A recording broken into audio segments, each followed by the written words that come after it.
Hey church family, Annie Neufeld here with your weekly small groups video. This past weekend we heard from Pastor Chuck Hunt, preached on Mark 6 verses 1 through 13 in a sermon entitled Restoration on Display. Now, as Pastor Chuck noted, up until this point in the book of Mark, Jesus has been on quite a roll. He has healed people, he has driven out demons, he's taught with authority, he has calmed a storm, and on and on and on and on. But here in this passage, Jesus faces a hiccup.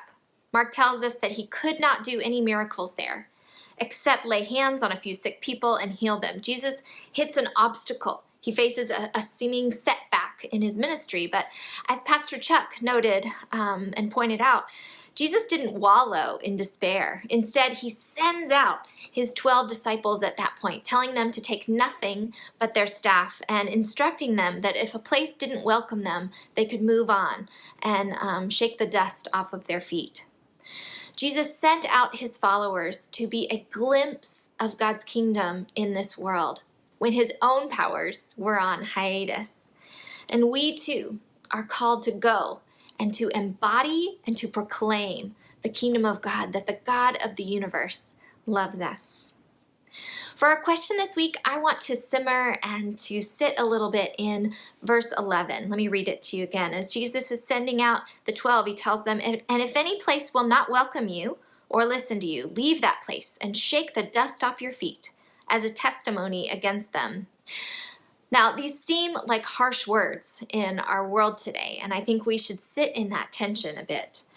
But as N.T. Wright says, this was due in part to the urgency of the message. If you read the book of Mark, you will notice this constant urgency and immediacy. They're going from one place to another place to another place because the kingdom of God was at hand.